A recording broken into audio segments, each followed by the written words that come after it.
बात करते हो। सच में मैं आज बहुत खुश हूँ, धन्यवाद करती मेरे खुदावंद का।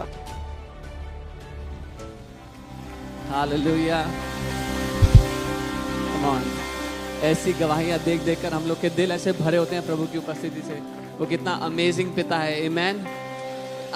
आज गवाही में जाने से पहले क्यों ना अपने हाथों को उठा के भी और उसको सच में धन्यवाद दें। प्रभु यीशु मसीह, आप कितने अच्छे हो। पिता, आप कितने अच्छे हो। पवित्र आत्मा जी, आप कितने अच्छे हो, आप कितने भले हो प्रभु।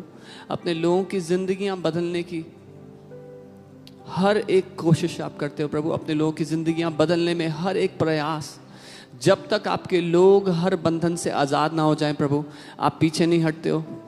हम धन्यवाद देते हैं यीशु मसीह। आप आज भी यहाँ पर ऐसा ही कर रहे हो प्रभु। अपने लोगों को हर एक बंधन से, हर एक बुराई से आज़ाद कर रहे हो। हम धन्यवाद देते हैं प्रभु। आप बहुत भले पिता हो, आप बहुत भले परमेश्वर हो। आपने वो सब कुछ कर दिया जो मनुष्य जाति के उद्धार के लिए ज़रूरी था प्रभु। आपने हमें छुटकारा देने के लिए वो सब कुछ दे दिया प्रभु जो मनुष्य जाति की आवश्यकता थी। हम सच में धन्यवाद देते हैं यीशु, आप एक अद्भुत प्रेमी पिता हो। Thank you Jesus.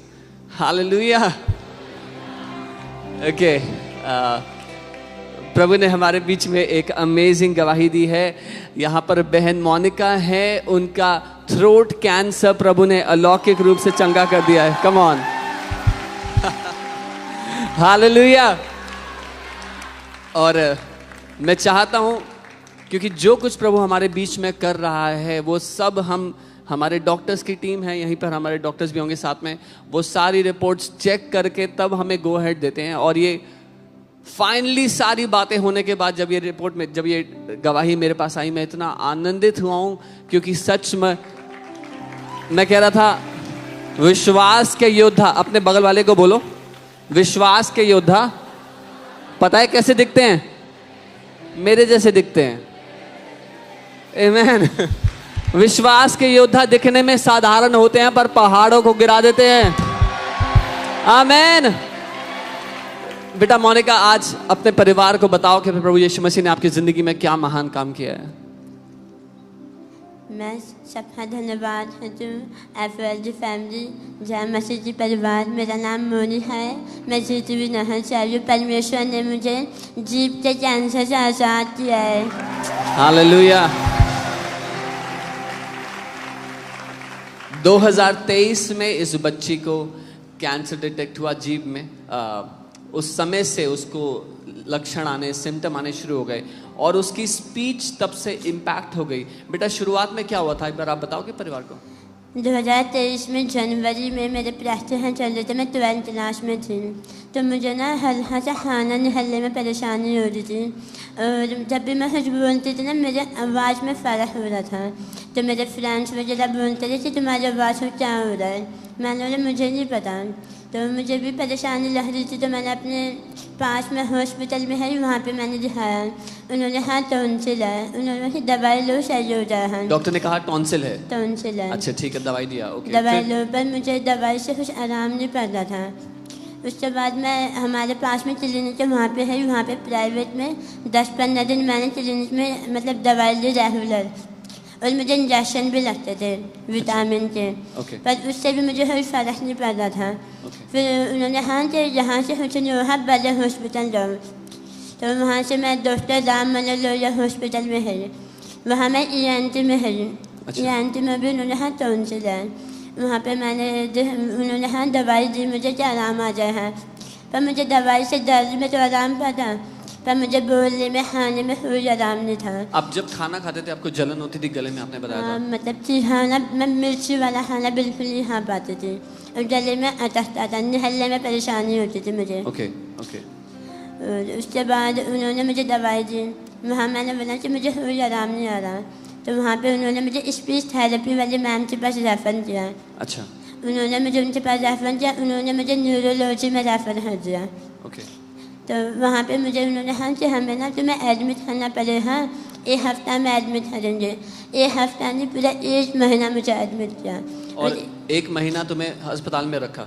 हाँ। तो फिर क्या, क्योंकि पहले टॉन्सिल बोला था, फिर स्पीच थेरेपी भेजा, फिर न्यूरो के पास भेजा, फिर 1 महीना क्या किया अस्पताल में? 1 महीना पूरे मेरे टेस्ट हुए।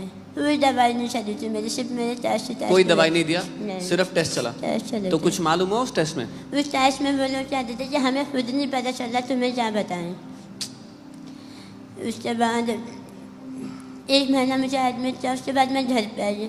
1 महीने बाद मेरे पापा की तबीयत खराब होना चालू हो गई। मेरे पापा को बताया कि मेरे पापा को फैटी लीवर है, अच्छा। लीवर में पानी हो जाए। तो उसके बाद पापा की भी तबीयत खराब होने लगी। पापा जी भी उसी हॉस्पिटल में जिसमें मेरा इलाज चल रहा है, पापा है भी उसी में चल रहा है। पापा है भी मतलब इलाज चल रहा है और टेस्ट भी। पापा को बताया कि पापा को लीवर में कैंसर है। अच्छा। वो लीवर में कैंसर पूरा फैल चुका है, इसका भी कोई समाधान नहीं है। डॉक्टर ने बोला घर पे ले जाओ, जो हुआ मतलब घर पे सेवा करना। डॉक्टर ने मना कर दिया पापा के लिए? हाँ। ओके। उसी के 3 महीने के अंदर ही मेरे पापा एक्सपायर हुए हैं।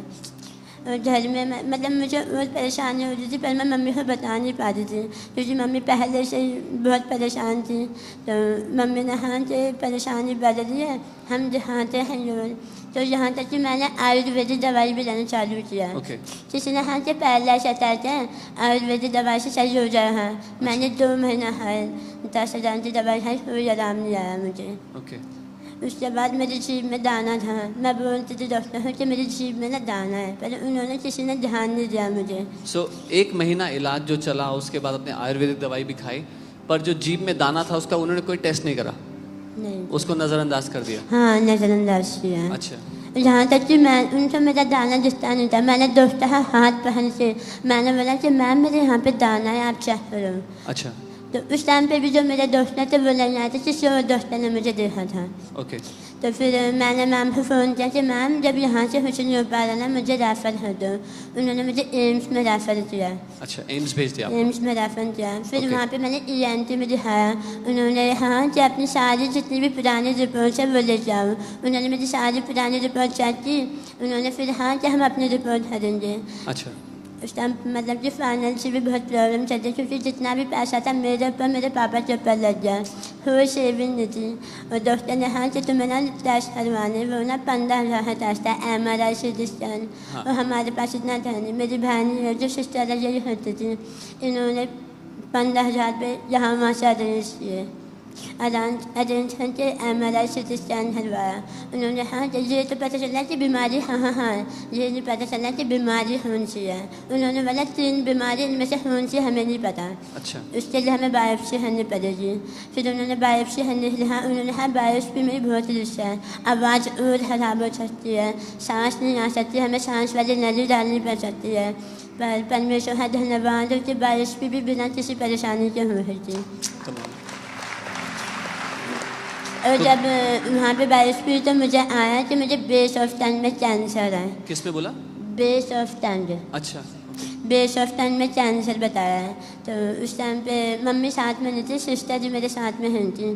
तो मेरी सिस्टर ने बोला कि मम्मी को अभी नहीं बताना, मम्मी को सोमवार को बताएंगे। अच्छा। तो रात में मुझे बहुत बेचैनी होती थी कि मैं किससे बताऊँ, क्योंकि मेरे पास कोई ऐसा पर्सनल नहीं था